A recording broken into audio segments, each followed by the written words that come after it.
Hi friends, ഇന്നത്തെ വീഡിയോയിൽ നമ്മൾ നോക്കാനായിട്ട് പോകുന്നത് കിട്ടിയവർക്ക് അത്യാവശ്യം നല്ല തലവേദന ആയി മാറിയിട്ടുള്ള, എന്നാൽ അറിയത്തില്ലാത്തവർക്ക് ഒരിക്കലും കിട്ടരുതേ എന്ന് പ്രാർത്ഥിക്കാവുന്ന ഒരു ഐറ്റമാണ്. അതായത് ജാപ്പനീസ് കീവേഡ് ഹാക്ക്. നമുക്ക് വെബ്സൈറ്റിൽ, പ്രത്യേകിച്ച് വേർഡ്പ്രസ് വെബ്സൈറ്റിൽ ഒരുപാട് തരത്തിലുള്ള ഹാക്ക് കിട്ടാറുണ്ട്. അതിൻ്റെ പ്രധാന കാരണം എന്താ വെച്ചിട്ടുണ്ടെങ്കിൽ, വേർഡ്പ്രസ് വെബ്സൈറ്റ് കമ്പാരിറ്റീവ്ലി ബാക്കിയുള്ള കോഡിംഗ് സൈറ്റുകളെ അപേക്ഷിച്ച് കുറച്ച് സെക്യൂരിറ്റി കുറവുള്ളതാണ്. കാരണം ഒരുപാട് പ്ലഗിൻസും കാര്യങ്ങളൊക്കെ നമ്മൾ യൂസ് ചെയ്യുന്നത് കൊണ്ട് തന്നെ ഏത് സമയത്ത് വേണമെങ്കിലും മാൽവെയർസ് അല്ലെങ്കിൽ ഇതേപോലെയുള്ള അറ്റാക്കുകൾ കിട്ടാനുള്ള ചാൻസ് കൂടുതലാണ്. അപ്പോൾ നമ്മൾ ഇന്ന് നോക്കാൻ പോകുന്നത് അതുപോലെയുള്ള അല്ലെങ്കിൽ SEO ചെയ്തുകൊണ്ടിരിക്കും, അല്ലെങ്കിൽ SEO ബേസ് ആയിട്ടുള്ള ഒരു മെയിൻ ആയിട്ടുള്ള ഒരു കീവേഡ് ഹാക്കാണ് ഈ ജാപ്പനീസ് കീവേഡ് ഹാക്ക് എന്ന് പറയുന്നത്. അതായത് നമ്മുടെ വെബ്സൈറ്റിൻ്റെ വിസിബിലിറ്റി കൂടി വരുമ്പോഴാണ് മെയിനായിട്ടും ഈ തരത്തിലുള്ള ഹാക്ക് കാണാറുള്ളത്. അപ്പോൾ എങ്ങനെയാണ് ഈ ഹാക്ക് സംഭവിക്കുന്നത്, അല്ലെങ്കിൽ എന്തൊക്കെയാണ് ഇത് ഫിക്സ് ചെയ്യാനായിട്ട് നമുക്ക് ചെയ്യാൻ പറ്റുന്ന കാര്യങ്ങൾ തുടങ്ങിയിട്ടുള്ള കുറച്ച് കാര്യങ്ങളാണ് നമ്മൾ ഈ ഒരു വീഡിയോയിൽ പറയാനായിട്ട് ഉദ്ദേശിക്കുന്നത്. ഓക്കെ, അപ്പോൾ ഈ ഒരു രീതിയിലായിരിക്കും നമ്മൾ ഈ ജാപ്പനീസ് കീവേഡ് ഹാക്ക് നമ്മുടെ വെബ്സൈറ്റിലേക്ക് വന്നു കഴിഞ്ഞാൽ നമ്മുടെ വെബ്സൈറ്റിൻ്റെ പേജസ് ഒക്കെ ഉണ്ടാവും. അതായത് നമുക്കറിയാം, സൈറ്റ് കോളൻ നമ്മുടെ വെബ്സൈറ്റിൻ്റെ പേര് അല്ലെങ്കിൽ ഡൊമൈൻ നെയിം നമ്മൾ കൊടുത്തു കഴിയുമ്പോൾ നമുക്ക് നിലവിൽ വെബ്സൈറ്റ് ഇൻഡെക്സ് ആയിട്ടുള്ള പേജുകളൊക്കെ നമുക്ക് കാണാൻ വേണ്ടി പറ്റും. അപ്പോൾ നോർമലി നമ്മുടെ പേജസ് നമുക്ക് ഈ ഒരു രീതിയിലായിരിക്കും കാണാൻ പറ്റുക. നോർമൽ നമ്മുടെ പേജിൻ്റെ ടൈറ്റിൽ, അതിന് ഡിസ്ക്രിപ്ഷൻ എന്ന രീതിയിലായിരിക്കും കാണാൻ പറ്റുക. അപ്പോൾ ആ കൂടെ ഇതേപോലെ നമുക്ക് ഈ ജാപ്പനീസ് ലാംഗ്വേജ് കൂടെ കയറി കണ്ടു കഴിഞ്ഞാൽ ഉറപ്പിച്ചോ അത് ജാപ്പനീസ് കീവേഡ് ഹാക്കാണ്. നമുക്ക് സൈറ്റ് കോളൻ നമ്മുടെ വെബ്സൈറ്റിൻ്റെ പേര്, അതിൻ്റെ കൂടെ തന്നെ ജപ്പാൻ എന്നും കൂടെ കൊടുക്കുകയാണെങ്കിൽ കുറേ കൂടെ നമുക്ക് ഉറപ്പിക്കാൻ വേണ്ടി പറ്റും ഇത് ജാപ്പനീസ് കീവേഡ് ഹാക്ക് തന്നെയാണോ അല്ലെങ്കിൽ വേറെ ഏതെങ്കിലും തരത്തിലുള്ള ഹാക്കിംഗ് ആണോ എന്നുള്ളത്. കാരണം ഈ ജപ്പാനിൽ നമ്മൾ കൊടുക്കുമ്പം ആ ഒരു എന്താ പറയുക, നമുക്ക് വന്നിരിക്കുന്ന ആ റിസൾട്ടിനുള്ളിൽ പല വേർഡുകളും ജപ്പാൻ കൂട്ടിയുള്ള ഈ ഒരു രീതിയിലുള്ള വേർഡുകൾ നമുക്ക് കാണാൻ വേണ്ടി പറ്റും. അപ്പോൾ നമുക്ക് 100% നമുക്ക് ഉറപ്പിക്കാം ഇത് ഈ ജാപ്പനീസ് കീവേഡ് ഹാക്ക് ആണെന്നുള്ളത്. അപ്പോൾ ഈ പറയുന്ന ജാപ്പനീസ് കീവേഡ് ഹാക്ക് എന്താണെന്നുള്ളത് നമുക്ക് നോക്കാം. എന്തിനാണ് ഈ ജാപ്പനീസ് കീവേഡ് ഹാക്കേഴ്സ് ചെയ്യുന്നത് എന്നുള്ള ഒരു ബേസിക് ആയിട്ടുള്ള ഒരു നോളജ് നമുക്ക് ഇതിൽ നിന്നുണ്ടാകാം. ആദ്യം തന്നെ The Japanese keyword hack is a type of cyber attack where hackers inject malicious code into a website. അത് നോർമൽ ഇത് ഹാക്ക് ആണെങ്കിലും ഈ തരത്തിൽ മാലീഷ്യസ് ആയിട്ടുള്ള കോഡ് അല്ലെങ്കിൽ ഫയൽസ് ഹാക്കേഴ്സ് നമ്മുടെ വെബ്സൈറ്റിലേക്ക് ഇൻജക്ട് ചെയ്തിട്ടാണ് നോർമലി നമ്മുടെ വെബ്സൈറ്റ്സ് ഹാക്ക് ചെയ്യാറ്. വേറെ തരത്തിലുള്ള ഒരുപാട് തരത്തിലുള്ള ഹാക്കിങ് നിലവിൽ ഇപ്പോൾ പോസിബിൾ ആണ്. അപ്പോൾ അതിൽ ഒരു ഇമ്പോർട്ടൻ്റ് ആയിട്ടുള്ള ഒന്നാണ് ഈ ജാപ്പനീസ് കീവേഡ് ഹാക്ക്. അപ്പോൾ അവർ ചെയ്യുന്നത് creating fake pages filled with Japanese text and spam keywords. അതായത് നമ്മുടെ ഓൾറെഡി അത്യാവശ്യം വിസിബിൾ ആയിട്ടുള്ള അല്ലെങ്കിൽ വിസിബിലിറ്റി ഉള്ള നമ്മുടെ വെബ്സൈറ്റ് അവർ അവരുടേതായിട്ടുള്ള കണ്ടന്റ്, അവരുടേതായിട്ടുള്ള പേജസും കാര്യങ്ങളും കുത്തി നിറയ്ക്കും. ചിലപ്പോൾ അത് എന്താ പറയുക, ഇല്ലീഗൽ ആയിട്ടുള്ള പ്രൊഡക്ട്സ് ആവാം, അല്ലെങ്കിൽ അവരുടെ വെബ്സൈറ്റിലേക്ക് ട്രാഫിക് കൊണ്ടുവരുന്നതിനാകാം. അപ്പോൾ ആ രീതിയിലുള്ള ഫേക്ക് ആയിട്ടുള്ള ലിങ്കുകളും കാര്യങ്ങളായിരിക്കാം.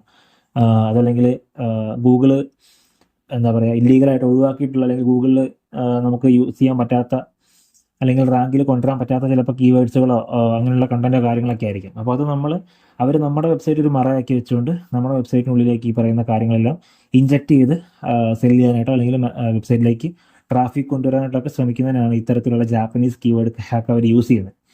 അപ്പോൾ why do hackers do this എന്ന് പറഞ്ഞാൽ, fake pages aim to manipulate search engines like Google. അതായത് ഗൂഗിളിനെ മാനിപ്പുലേറ്റ് ചെയ്ത് അവരുടെ പ്രൊഡക്ട്സ് എന്താ പറയുക സെല് ചെയ്യുക, അല്ലെങ്കിൽ മാക്സിമം ട്രാഫിക് കൊണ്ടുവരിക എന്നുള്ളതാണ്. They redirect users to share your malicious sites often for scams or selling fake products. നേരത്തെ പറഞ്ഞ പോലെ തന്നെ ഫേക്ക് ആയിട്ടുള്ള പ്രൊഡക്ട്സ് അല്ലെങ്കിൽ ഇല്ലീഗൽ ആയിട്ടുള്ള പ്രൊഡക്ട്സ് നമ്മുടെ വെബ്സൈറ്റ് ത്രൂ അവർ സെല് ചെയ്യാനായിട്ട് ശ്രമിക്കും. അപ്പോൾ അങ്ങനെ വരുന്ന സമയത്ത് അതിൻ്റെ ബുദ്ധിമുട്ട് നമുക്ക് തന്നെയാണ്. ഇല്ലീഗൽ ആയിട്ടുള്ള പ്രൊഡക്ട്സും കാര്യങ്ങളും നമ്മുടെ വെബ്സൈറ്റ് ത്രൂ പോകുന്ന സമയത്ത് നമ്മുടെ ക്രെഡിബിലിറ്റി അത് ബാധിക്കും. അപ്പോൾ അതൊക്കെയാണ് മെയിനായിട്ടും ഈ പറയുന്ന ജാപ്പനീസ് കീവേഡ് ഹാക്കേഴ്സ് ചെയ്യാനുള്ള അതിൻ്റെ ഒരു കാരണങ്ങളും എന്താണ് ജാപ്പനീസ് കീവേഡ് ഹാക്ക് എന്നുകൊണ്ട് ഉദ്ദേശിക്കുന്നത്. Okay, how does it effect your website?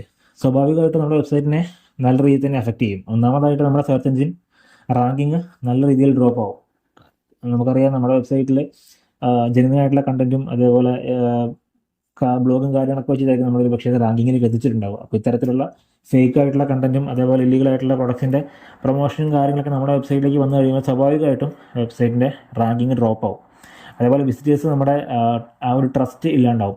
നമ്മുടെ വെബ്സൈറ്റിലേക്ക് വരുന്ന വിസിറ്റേഴ്സ് നോക്കുമ്പോൾ കാണുന്നത് ഇത്തരത്തിലുള്ള എന്താ പറയുക ഇല്ലീഗലായിട്ടുള്ള കാര്യങ്ങൾ അല്ലെങ്കിൽ ഇതുവരെ കാണാത്ത ഭാഷയും കാര്യങ്ങളൊക്കെ കണ്ടു കഴിയുമ്പോൾ സ്വാഭാവികമായിട്ടും നമ്മുടെ വെബ്സൈറ്റ് ഹാക്കായി എന്നുള്ളവർക്ക് മനസ്സിലാവും. അപ്പോൾ അതുകൊണ്ട് തന്നെ നമ്മുടെ വെബ്സൈറ്റിലേക്ക് കയറാനുള്ള ആ ഒരു മടിയും വന്നു തുടങ്ങും. കാരണം ഓൾറെഡി ഹാക്കായിട്ടുള്ള ഒരു വെബ്സൈറ്റിലേക്ക് അവരെന്ത് തരത്തിലാണ് കയറുക. അപ്പോൾ അവർക്കും ഇത്തരത്തിലുള്ള പ്രശ്നങ്ങളും കാര്യങ്ങളും അവരുടെ സിസ്റ്റത്തിലേക്ക് വന്നുകൂടായില്ലല്ലോ എന്നുള്ളൊരു പേടി അവർക്ക് വരും. അപ്പോൾ സ്വാഭാവികമായിട്ടും അവർ നമ്മുടെ വെബ്സൈറ്റിലേക്ക് കയറാണ്ടിരിക്കും. It can damage your reputation and lead to the loss of traffic and revenue. നല്ല രീതിയിൽ ട്രാഫിക് റവന്യൂ വന്നുകൊണ്ടിരിക്കുന്ന ഒരു വെബ്സൈറ്റ് ആണെങ്കിൽ ഇത്തരത്തിൽ ഈ പറയുന്ന ഹാക്ക് വന്നു കഴിയുമ്പോൾ സ്വാഭാവികമായിട്ടും നമ്മുടെ വെബ്സൈറ്റിലെ ട്രാഫിക് കുറയുമ്പോൾ അത് കുറയുമ്പോൾ തന്നെ നമ്മൾ സ്വാഭാവികമായിട്ടും നമ്മുടെ ഈ പറയുന്ന റവന്യൂ അതിൻ്റെ ആ റേഷ്യോ തന്നെ കുറയും. അപ്പോൾ ഇത്തരത്തിലുള്ള പ്രശ്നങ്ങളൊക്കെ ഈ ഒരു കീവേഡ് ഹാക്ക് വഴി വരും. സയൻസ് ഓഫ് ദ ഹാക്ക്, എങ്ങനെ നമുക്ക് ഇത് ഹാക്ക് ആയോ എന്നുള്ളത് മനസ്സിലാക്കാം എന്നുള്ളതാണ്. Japanese text appears in your site search results. നമ്മൾ നേരത്തെ നോക്കിയ പോലെ തന്നെ ഇത്തരത്തിലുള്ള എന്താ പറയുക, ജാപ്പനീസ് ടെക്സ്റ്റ് നമ്മൾ ഇൻഡെക്സ് ആയിട്ടുള്ള പേജുകൾ നമുക്ക് കാണാൻ വേണ്ടി പറ്റും. അതുപോലെ തന്നെ നമ്മുടെ വെബ്സൈറ്റിൽ കണ്ടമാനം പുതിയ പേജസ്, ഇപ്പോൾ ഒരു 100 പേജുള്ള വെബ്സൈറ്റാണെന്ന് വിചാരിക്കുക. പക്ഷേ അത്രയും പേജസ് ആയിരിക്കില്ല നമ്മുടെ വെബ്സൈറ്റിൽ ഉണ്ടാകുക. ഈ ഒരു സൈറ്റ് കോളൻ നമ്മുടെ ഡൊമൈൻ നെയിം അടിച്ചു നോക്കുമ്പോൾ ഒരുപാട് വെബ്സൈറ്റ് പേജസ് കാണാം. 10,000-3000 പേജസ് ഇല്ലീഗൽ അൺവാണ്ടഡ് ആയിട്ടുള്ള പേജസ് നമ്മുടെ വെബ്സൈറ്റിൽ വന്ന് കിടക്കുന്നതായിട്ട് നമുക്ക് കാണാൻ വേണ്ടി പറ്റും. വെബ്സൈറ്റിനുള്ളിൽ കയറിയ കണ്ടിന്യൂ പോലും നമ്മൾ സൈറ്റ് കോളൻ ഈ രീതിയിൽ നമ്മൾ ഇൻഡെക്സ് ആയിട്ടുള്ള പേജസിൻ്റെ കൗണ്ട് എടുത്ത് നോക്കുമ്പോൾ നമുക്ക് കാണാൻ വേണ്ടി പറ്റും. ഓക്കെ, അതേപോലെ unknown pages or files are found in your website structure. നമ്മളിപ്പോൾ കണ്ട പോലെ തന്നെ അൺനോൺ ആയിട്ടുള്ള ഒരുപാട് പേജസ് കാണാൻ വേണ്ടി പറ്റും. Google search console may send warnings about your site being hacked. നമ്മൾ സെർച്ച് കൺസോളിൽ നോക്കുന്ന സമയത്ത് നമുക്ക് കാണാൻ വേണ്ടി പറ്റും ഒരുപാട് പേജസ് ഇൻഡെക്സായി പുതിയ പേജസ് ഇൻഡെക്സായി കിടക്കുന്നത് കാണാം. അതേപോലെ ക്രോൾഡ് നോട്ട് ഇൻഡെക്സിൽ എന്ന് പറഞ്ഞ ഒരുപാട് എന്താ പറയുക പുതിയ പേജസ് വന്ന് കിടക്കുന്നത് കാണാം. ഇനിയിപ്പം പുതിയ സ്നിപ്പറ്റ്സ് അല്ലെങ്കിൽ പുതിയ വീഡിയോസ് കാര്യങ്ങളൊക്കെ ഇൻഡെക്സായി കിടക്കുന്നതൊക്കെ കാണാം. അപ്പോൾ ഇത്തരത്തിലുള്ള ഒരുപാട് സയൻസ് നമുക്ക് കാണാൻ വേണ്ടി പറ്റും. ഇനിയാണ് എങ്ങനെ ഇത് നമുക്ക് ഫിക്സ് ചെയ്യാൻ പറ്റും, ഈ പറയുന്ന പ്രശ്നങ്ങൾ നമുക്ക് ഏതൊക്കെ രീതിയിൽ ഫിക്സ് ചെയ്യാൻ പറ്റും എന്നുള്ളത് നമുക്ക് നോക്കാം.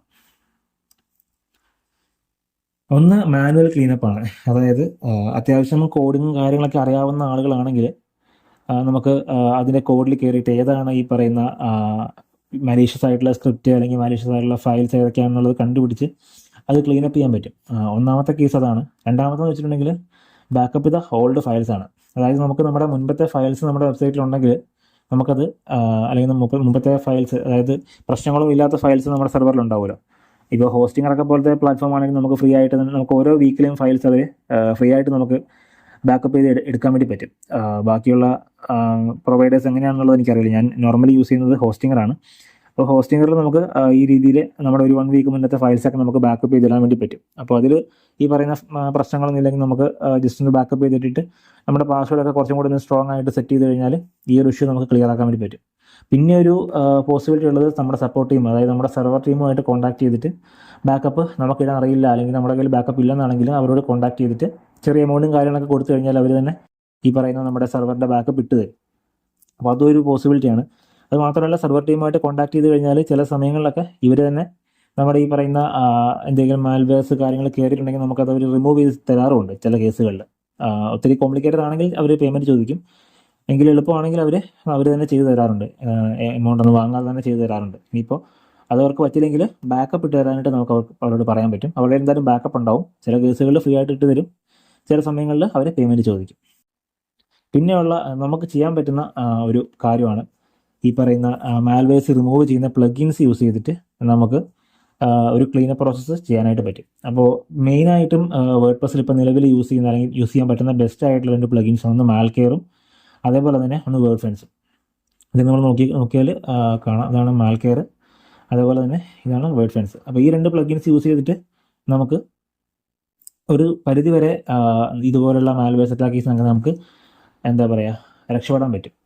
വേർഡ്ഫെൻസ് ഇൻസ്റ്റാൾ ചെയ്ത് നമുക്കൊരു ഫയർവാൾ ക്രിയേറ്റ് ചെയ്ത് കഴിഞ്ഞാൽ ഇതേപോലുള്ള ഫേക്ക് ആയിട്ടുള്ള ലോഗിൻസും അതേപോലെ ഒരു പരിധിവരെ നമുക്ക് ഒഴിവാക്കാൻ വേണ്ടി പറ്റും. അങ്ങനെ വരുന്ന സമയത്ത് ഈ പറയുന്ന ഹാക്കും നമുക്കൊരു പരിധിവരെ തടയാൻ പറ്റും. ഓക്കെ, നമുക്കെന്തായാലും ഈ മാൽകെയർ എന്നുള്ള ഈ ഒരു പ്ലഗിൻ നമുക്ക് എങ്ങനെ വെബ്സൈറ്റിലേക്ക് ഇൻസ്റ്റാൾ ചെയ്യാം, അതേപോലെ നമുക്ക് എങ്ങനെ സൈറ്റ് നമുക്കൊന്ന് കംപ്ലീറ്റ് ആയിട്ട് സ്കാൻ ചെയ്യാം, എന്തെങ്കിലും ഇഷ്യൂസും കാര്യങ്ങളൊക്കെ ഉണ്ടെങ്കിൽ അതെങ്ങനെ ക്ലിയർ ചെയ്യാം എന്നുള്ളത് നമുക്ക് നോക്കാം. അപ്പോൾ ഞാനപ്പോൾ എൻ്റെ ഈ ഒരു സൈറ്റിൽ ഈ മാൽകെയർ പ്ലഗിൻ ഇൻസ്റ്റാൾ ചെയ്യാൻ വേണ്ടി പോവാണ്. അപ്പോൾ നമ്മൾ പ്ലഗിൻ സെക്ഷനിലേക്ക് പോവാണ്. ആഡ് ന്യൂ പ്ലഗിൻ കൊടുക്കുന്നു.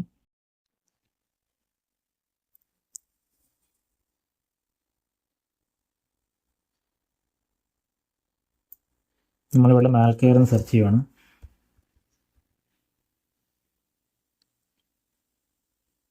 നമ്മൾ നേരത്തെ കണ്ട ആ ഒരു ഐക്കൺ ഇവിടെ നോക്കുക, നമ്മൾ ഇൻസ്റ്റാൾ കൊടുക്കുന്നു.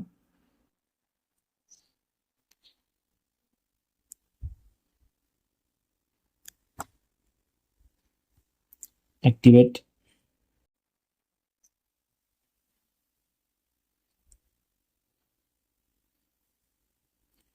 അപ്പോൾ നമുക്ക് ഇങ്ങനെ ഒരു ഇൻ്റർഫേസ് ആയിരിക്കും കാണുക നമ്മൾ ഈ ഒരു പ്ലഗിൻ ഇൻസ്റ്റാൾ ചെയ്ത് കഴിയുമ്പം. അപ്പോൾ അവിടെ നമ്മൾ നമ്മുടെ ഒരു മെയിൽ ഐ ഡി കൊടുക്കുക.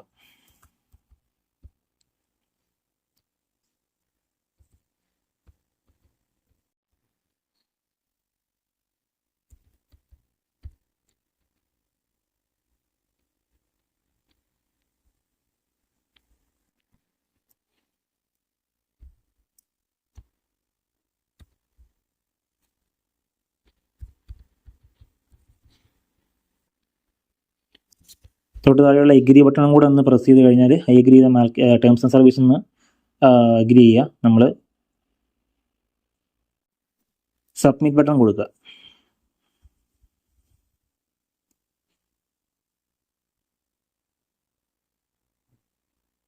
നമ്മൾ ഈ സബ്മിറ്റ് ബട്ടൺ കൊടുത്തു കഴിയുന്ന സമയത്ത് നമ്മൾ ഈ കൊടുത്ത മെയിലിലേക്ക് ഒരു നോട്ടിഫിക്കേഷൻ പോയിട്ടുണ്ടാവും, ഒരു വെരിഫിക്കേഷൻ മെയിൽ പോയിട്ടുണ്ടാവും. നമ്മളിത് കൊടുക്കുന്ന സമയത്ത് തന്നെ നമുക്ക് നമ്മുടെ വെബ്സൈറ്റിലേക്ക് മാൽകെയറിൻ്റെ ഒരു വെബ്സൈറ്റിൻ്റെ നെക്സ്റ്റ് ഡാഷ്ബോർഡിലേക്ക് നമ്മൾ കയറും. അത് പല ലെയർ ആയിട്ടാണ് ഇവരുടെ ഒരു പ്രോസസ്സ് വരുന്നത്. Ozone layer, cortex layer, carbon layer എന്ന് പറഞ്ഞ്. പക്ഷേ നമുക്ക് പ്രീമിയം പ്ലാനിൽ ഈ എല്ലാ പറയുന്ന നമ്മുടെ ഈ പറയുന്ന ലെയേഴ്സ് നമുക്ക് അവൈലബിൾ ആയിരിക്കില്ല. അത് നമുക്ക് മെയിൻ ഡാഷ്ബോർഡിലേക്ക് കയറി കഴിയുമ്പോൾ ഞാൻ ക്ലിയർ ആയിട്ട് പറഞ്ഞുതരാം. ഇവിടെ ഈ പ്രീമിയം പ്ലാൻ കാണിക്കുന്നത്, ഈ ഒരു ഐക്കൺ കാണിക്കുന്നതൊക്കെ പ്രീമിയം പ്ലാൻസിൽ മാത്രം കിട്ടുന്ന ഫീച്ചേഴ്സാണ്. അപ്പോൾ നമുക്കിപ്പോൾ നോട്ടിഫിക്കേഷൻ വന്നിട്ടുണ്ടാവും. ഇവിടെ നമുക്ക് പ്ലീസ് വെരിഫൈ എന്ന് പറഞ്ഞ് മാൽകെയറിൻ്റെ ഭാഗത്തു നിന്നൊരു മെയിൽ വന്നിട്ടുണ്ടാവും. നമ്മൾ ആ മെയിൽ ഓപ്പൺ ചെയ്യുന്നു. മെയിൽ ഓപ്പൺ ചെയ്യുമ്പോൾ നമുക്കിവിടെ കണ്ടിന്യൂ വിത്ത് ഗൂഗിൾ എന്നുള്ള ഓപ്ഷൻ ഉണ്ടാവും. നമ്മളത് കൊടുക്കും.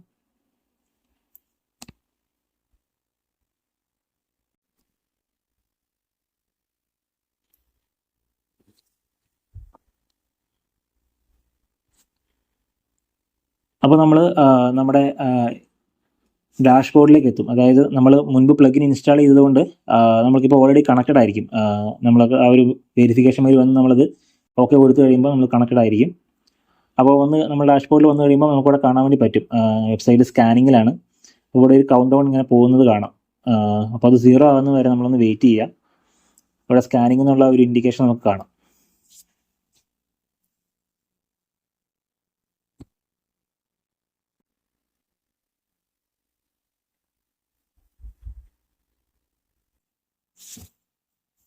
നമുക്കിവിടെ ക്ലിക്ക് ചെയ്ത് കഴിഞ്ഞാൽ എന്തൊക്കെ ഇഷ്യൂസാണ് ഈ വെബ്സൈറ്റിൽ വന്നേക്കുന്നത് എന്നുള്ളത് നമുക്ക് മനസ്സിലാവും.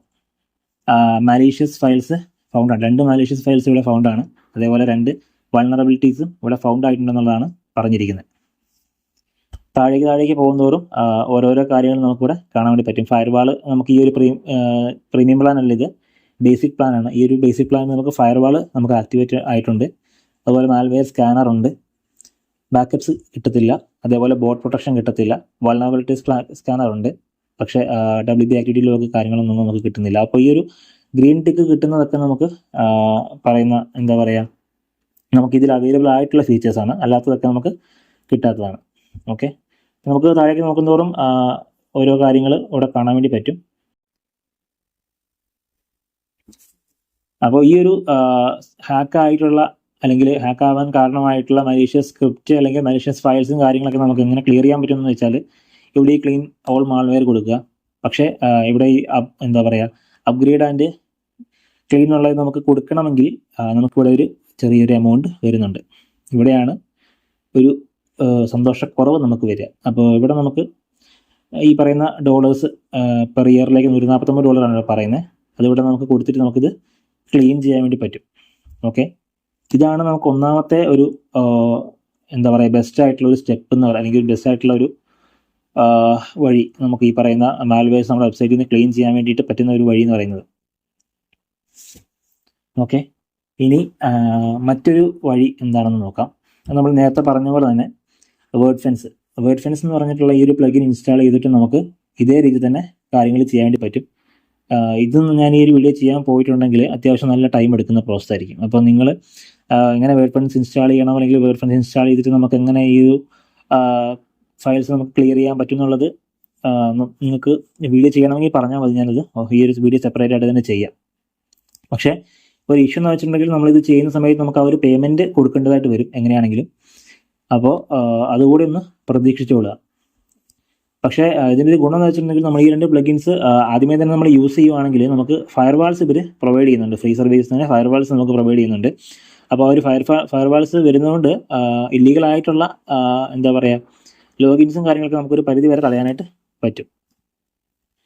എങ്കിൽ പോലും നമ്മൾ പ്ലഗിൻസ് ഒക്കെ യൂസ് ചെയ്യുന്ന സമയത്ത് പ്ലഗിൻസ് ഒക്കെ പ്രോപ്പറായിട്ട് അപ്ഡേറ്റ് ചെയ്യാത്ത കേസുകളൊക്കെ വരുമ്പോൾ ഇതേപോലുള്ള പ്രശ്നങ്ങൾ വരാറുണ്ട്. ഇപ്പം നമ്മുടെ വെബ്സൈറ്റിൽ ഈ ഒരു പ്രശ്നം വന്നതും അതേപോലെ തന്നെ പ്ലഗിൻസ് അപ്ഡേറ്റ് ചെയ്യാതെ വന്നപ്പോൾ പ്ലഗിൻസ് വഴി വന്ന മാൽവെയർസ് ആണ്. ഓക്കെ, നമുക്ക് പ്രിവെൻഷൻ ടിപ്സ് ആയിട്ട് നമുക്ക് പറയാൻ പറ്റുന്ന കുറച്ച് കാര്യങ്ങളുണ്ട്. ഒന്ന്, യൂസ് സ്ട്രോങ് പാസ്വേഡ്സ്. അതായത് നമ്മുടെ വെബ്സൈറ്റിൻ്റെ പേര് തന്നെ കൊടുക്കാതെ, അല്ലെങ്കിൽ പാസ്വേഡും യൂസർ നെയിമോ അഡ്മിൻ കൊടുക്കാതെ സ്ട്രോങ് ആയിട്ടുള്ള കുറച്ച് പാസ്വേഡ്സും കാര്യങ്ങളൊക്കെ കൊടുത്തു കഴിഞ്ഞാൽ ഒരു പരിധി വരെ നമുക്ക് ഫേക്ക് ആയിട്ടുള്ള ലോഗിൻ വരുന്നത് തടയാൻ വേണ്ടി പറ്റും.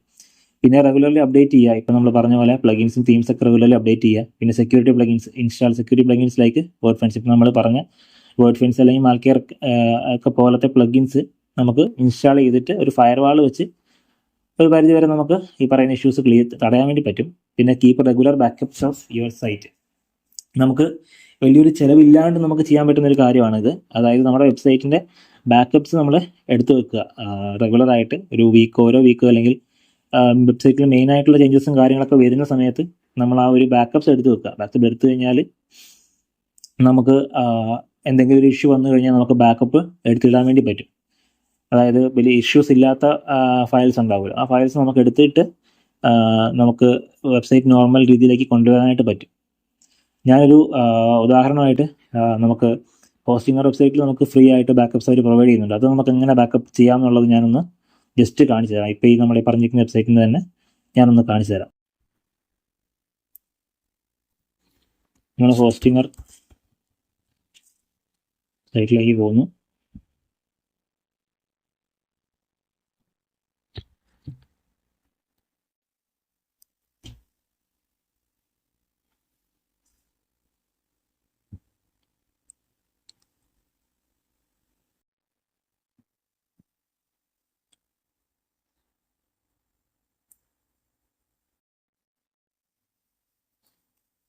അവിടെ നമ്മൾ ഏതാണോ നമ്മൾ ഉദ്ദേശിക്കുന്ന വെബ്സൈറ്റ്, ആ ഒരു വെബ്സൈറ്റ് നമ്മൾ എടുക്കുന്നു.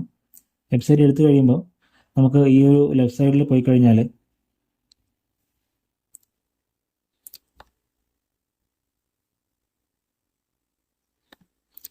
ഇവിടെ ഈ ഫയൽസ് സെക്ഷനിൽ പോയി കഴിയുമ്പോൾ ഇവിടെ ഫയൽ മാനേജർ ബാക്കപ്സ് നമുക്ക് ഇവിടെ കാണാൻ വേണ്ടി പറ്റും. ഈ ബാക്കപ്സിൽ പോയി കഴിയുമ്പോൾ ഇവിടെ നമുക്ക് കാണാം restore website, file backups, database backups, അങ്ങനെ പലതരത്തിലുള്ള ബാക്കപ്പുകൾ നമുക്കിവിടെ കിട്ടും. ആദ്യം ഏത് വെബ്സൈറ്റാണ് നമുക്ക് വേണ്ടതെന്നുള്ളത് എടുക്കുക. അതേപോലെ ഏത് ഡേറ്റിലെ ബാക്കപ്പാണ് ഇവിടെ നോക്കിയാൽ കാണാം. 11/9, 11/2, 10/26 ഓരോ വീക്കിലെയും ബാക്കപ്സ് ഇവിടെ അവൈലബിൾ ആണ്. നമുക്ക് ഏത് വീക്കിലാണോ വേണ്ടത് അവിടെ കൊടുത്ത് ഇവിടെ റീസ്റ്റോർ കൊടുത്തു കഴിഞ്ഞാൽ 10 മിനിറ്റ് വെയിറ്റ് ചെയ്താൽ നമുക്ക് നമ്മുടെ ബാക്കപ്സ് കിട്ടും. അപ്പോൾ ആ ഒരു രീതിയിൽ നമുക്ക് ഫ്രീ ആയിട്ട് നമുക്ക് ചിലവില്ലാത്ത രീതിയിൽ നമുക്ക് ചെയ്യാൻ വേണ്ടി പറ്റും. അപ്പോൾ ഇത്രയും കാര്യങ്ങളാണ് നമുക്ക് എന്താ പറയുക ഈ പറയുന്ന ജാപ്പനീസ് കീവേഡ് ഹാക്ക് ഒഴിവാക്കാനായിട്ട് നമുക്ക് ചെയ്യാനായിട്ട് പറ്റുക. പ്രിവെൻഷൻ ടിപ്സ് നമ്മൾ പറഞ്ഞു, അതേപോലെ ഈ ഒരു ഇഷ്യൂ വന്നു കഴിഞ്ഞാൽ നമുക്ക് ചെയ്യാൻ പറ്റുന്ന കുറച്ച് കാര്യങ്ങളും പറഞ്ഞു. അപ്പോൾ മാക്സിമം ഇതേപോലുള്ള കീവേഡ് ഹാക്കുകൾ നമുക്ക് വരാതിരിക്കാനായിട്ട് ശ്രദ്ധിക്കുക എന്നുള്ളതാണ് മെയിനായിട്ടും നമുക്ക് ചെയ്യേണ്ട കാര്യം. ഇത് വന്നു കഴിഞ്ഞാൽ അതുപോലെ തലവേദന വരും. ഈ പറയുന്ന നമ്മുടെ ഈ ജാപ്പനീസ് കീവേഡ് ഹാക്ക് വന്നു കഴിഞ്ഞാൽ ഇതൊന്ന് ഗൂഗിളിൻ്റെ നമ്മുടെ ഡാറ്റാബേസിൽ നിന്ന് റിമൂവ് ആയി കിട്ടണമെങ്കിൽ ഏകദേശം ഒരു 2 to 3 വീക്ക് വരെ ടൈം എടുക്കും. അപ്പോൾ അത് ഒന്ന് റിമൂവ് ആയി കിട്ടിയ ശേഷം മാത്രമേ നമ്മുടെ ബാക്കിയുള്ള കീവേഡ്സൊക്കെ നമുക്ക് റാങ്കിങ്ങിലേക്ക് തിരിച്ച് കൊണ്ടുവരാനായിട്ട് പറ്റുള്ളൂ. അപ്പോൾ അങ്ങനെയുള്ള ചില ബുദ്ധിമുട്ടുകളൊക്കെ വരാറുണ്ട്. ഓക്കെ, അപ്പോൾ എല്ലാവർക്കും ജാപ്പനീസ് കീവേഡ് ഹാക്ക് എന്താണെന്നുള്ളത് മനസ്സിലായി എന്ന് വിചാരിക്കുന്നു. അതേപോലെ തന്നെ എങ്ങനെ അത് പ്രിവെൻറ്റ് ചെയ്യാമെന്നുള്ളതും വന്നു കഴിഞ്ഞാൽ നമുക്ക് ചെയ്യാൻ പറ്റുന്ന ചെറിയ ചെറിയ കുറച്ച് കാര്യങ്ങളും ഈ ഒരു വീഡിയോ കൂടെ മനസ്സിലായെന്ന് വിചാരിക്കുന്നു. അപ്പോൾ വീഡിയോ ഇഷ്ടപ്പെട്ടിട്ടുണ്ടെങ്കിൽ എല്ലാവരും ഒന്ന് സബ്സ്ക്രൈബ് ചെയ്യുക. അതേപോലെ ഫ്രണ്ട്സിനൊക്കെ ഷെയർ ചെയ്യാൻ പറ്റുവാണെങ്കിൽ ഒന്ന് ഷെയർ ചെയ്യുക. അതേപോലെ നെക്സ്റ്റ് ആയിട്ട് ഇന്ന് ചെയ്യേണ്ട വീഡിയോസ് ഏതെങ്കിലും ഉണ്ടെങ്കിൽ നിങ്ങൾ പറയുവാണെങ്കിൽ ഞാനത് തന്നെ ചെയ്യാം. ഓക്കെ, അപ്പോൾ താങ്ക് യു.